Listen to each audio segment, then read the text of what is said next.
Hello everybody, welcome back once again to the Final Fantasy 13 walkthrough. We are still in Eden, cruising around, doing our thing. Got a bunch of Seath here to take down.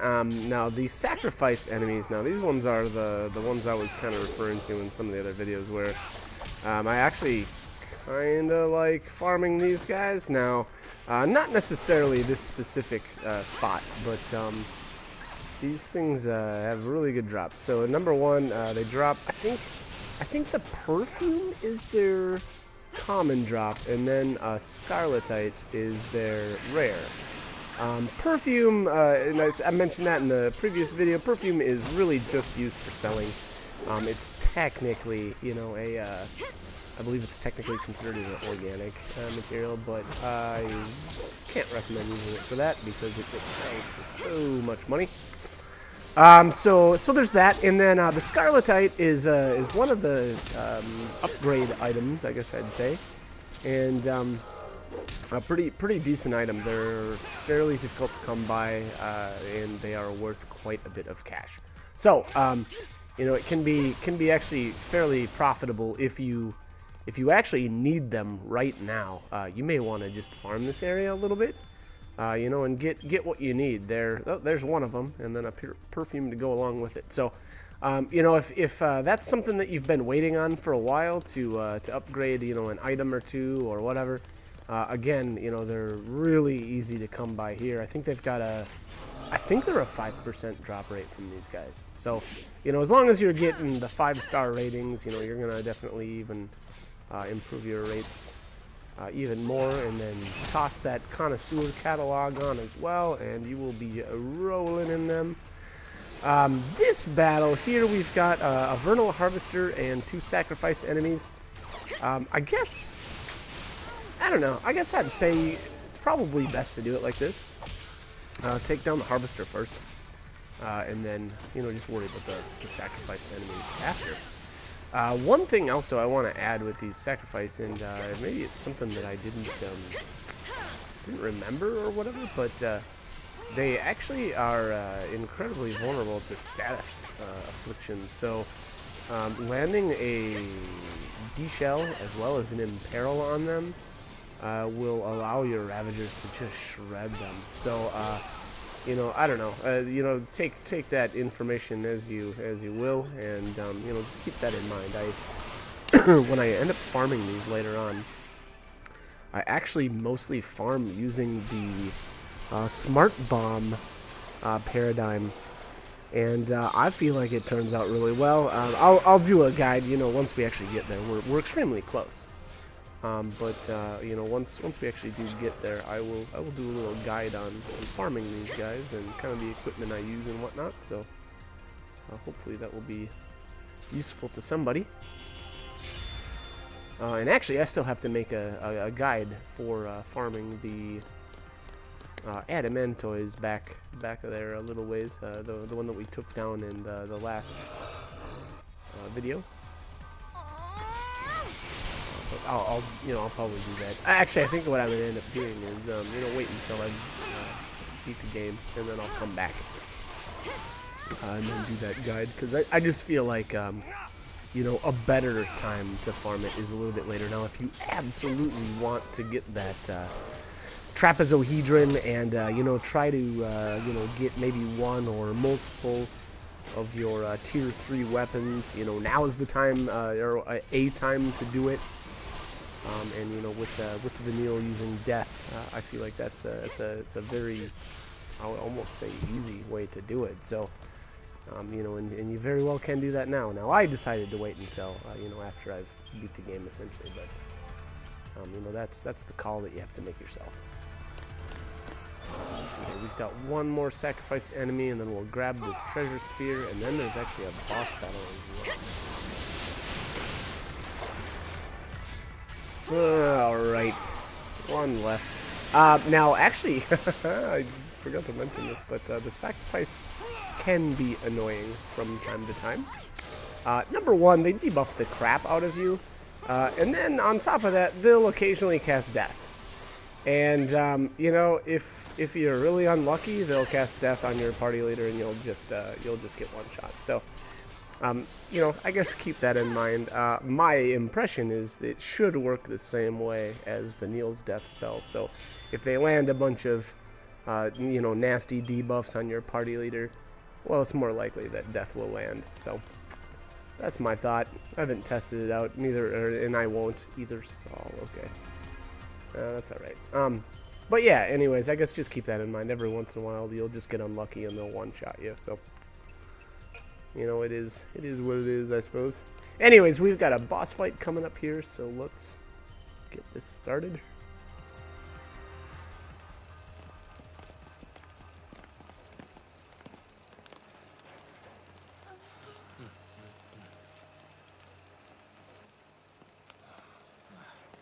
Looks like no one was spared.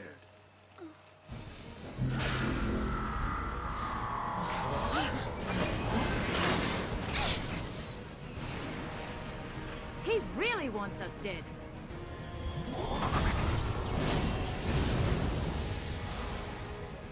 All right. I don't remember. Is this the Proud Clad again? I think. Well, I'll have to wait here to get all buffed up before I get to see this guy's name even. Okay. Looks like he's doing this is Nguyen Blaster, whatever. Obviously hitting multiple characters. So a healer, a decent healer, is going to be extremely useful here. I wanted to buff up right away. I think that's a good idea. You know, generally with any boss fight, it's a fairly good plan. Proud Clad, yeah, okay.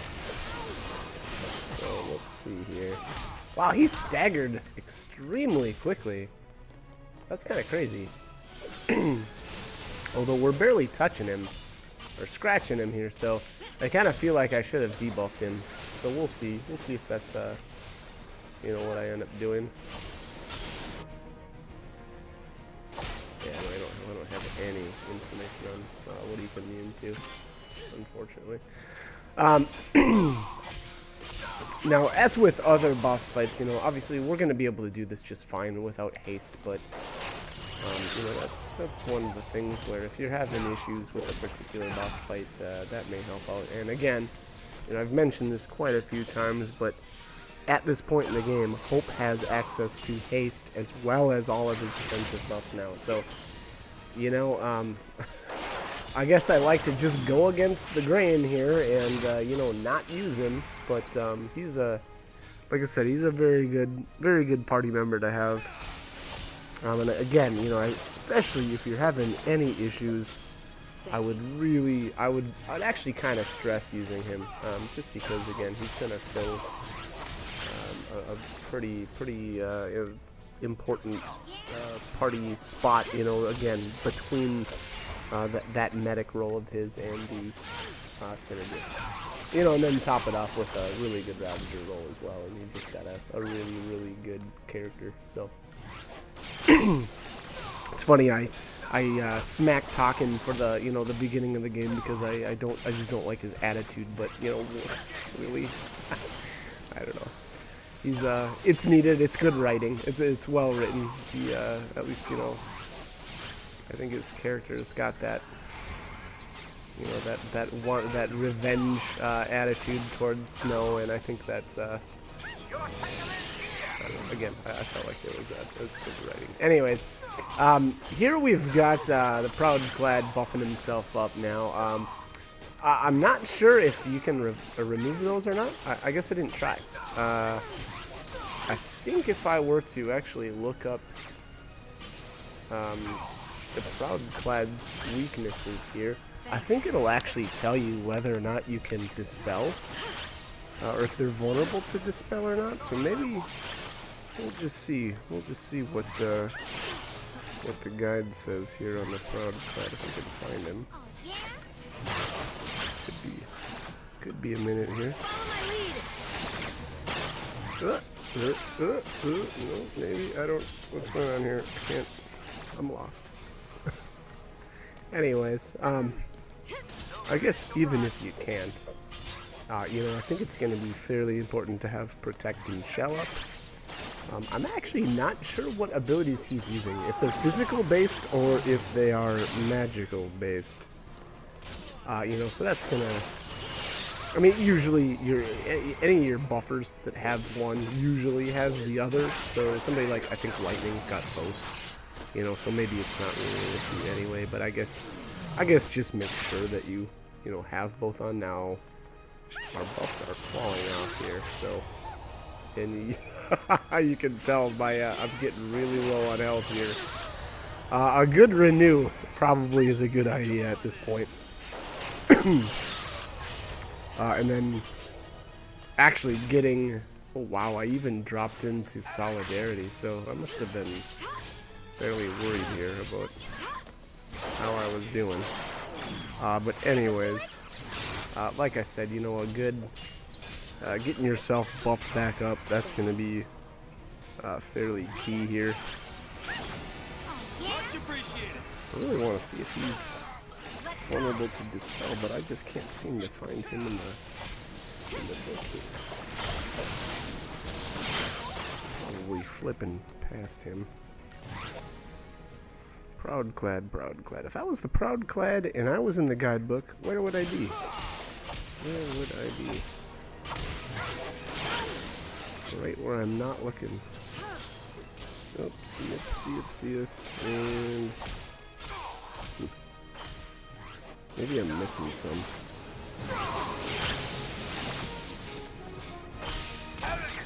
Funny. Okay. Yeah, I'm not finding him. Oh, this battle is taking extremely long, though.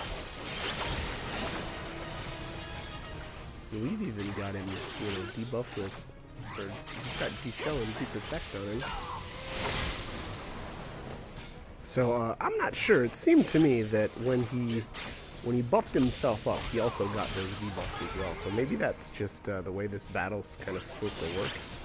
And it doesn't seem like it's wearing off. Maybe I'm just not paying enough attention, and it actually has. But oh, here we go. I think I found it. Proudclad. This must be the second encounter, right? Yeah, Eden Hall. It looks like he's immune to Dispel, so I think that's Dispel. Let's see here. Sometimes I forget what all the symbols mean. Let's have a look here. Provoke death, Dispel. Okay. Dispel. Immune. Yes. Okay. So he's immune to Dispel. He's also immune to death if it wasn't already obvious. Usually the bosses are. So no cheap kills with Vanille. That's not always the case, though. There are, you know, a few enemies in the game that aren't vulnerable to that command. So. Anyways, again, you know, now, especially for the, you know, I'll be honest, for this fight, I really wish I would have used Sass somewhere. You know, be that, I guess, actually, I really don't know who I would have swapped out. Maybe even Lightning, to be honest. Just get that haste, you know, or, you know, a better choice actually would have been swapping out Vanille. Let's be honest. Swapping out Vanille for Hope. So. Yep, there you go. Especially for this fight, like I said, because this one's so long. It really, you know, haste would have done a lot of work in this fight. I would guess that my battle rating does not end up being all that great due to that, but we'll see. We'll see how it all turns out. Maybe it didn't end up being so bad. Alright, so actually I want to point one thing out here. When he's doing his little charging, you'll see he does like 25% to each round, blah, blah, blah. Once he actually fully charges, he changes into this whatever aerial mode or whatever it is. And then he unleashes, I forget what the name of it was. He used it was something like Catastrophic Blast or something like that. Anyways. So, you know, just make sure that you're buffed up. Make sure that you're healthy before that hits. Otherwise, you know, it's not going to go well for you. You could even, you know, bring out your Sentinel if you really wanted to. But anyways, I'm going to cut the commentary here. We've got a really long cutscene for the end of this. And so, like I said, I'll just cut it here. But hope the guide was helpful, and thanks for watching.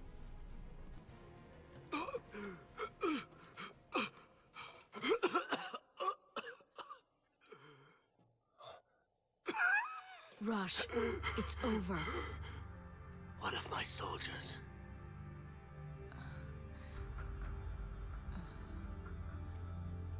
I see. Why are you doing this, Rosh? I mean, haven't you done enough? Enough. Under fal'Cie orders, I've orchestrated mass murder, all to answer the fears of a panicked populace. For a people utterly dependent on the fal'Cie. It was the only solution I could offer. Even if that solution was a farce. Then, you knew the fal'Cie were using us? I believed their rule was best for Cocoon's present and future prosperity. But it seems I misjudged their benevolence. If this is my punishment, I accept it. So, you're just gonna let everything go to hell, is that it? You're right. One thing remains.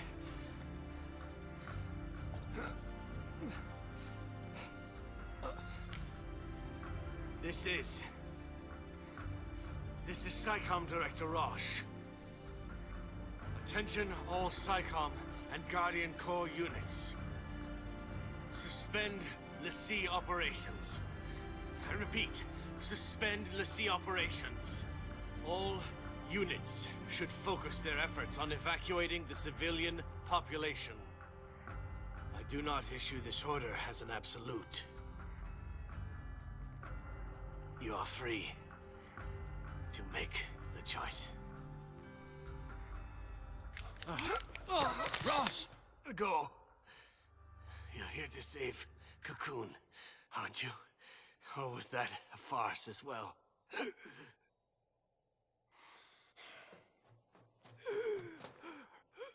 Stay alive. We'll see you when it's over.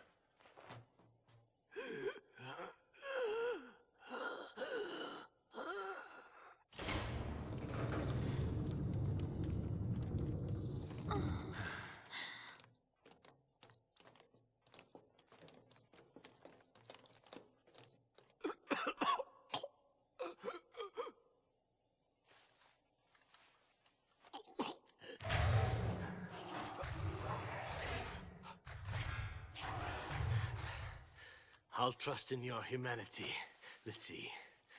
The fate of Cocoon is in your hands. This is my end. The end which I have chosen.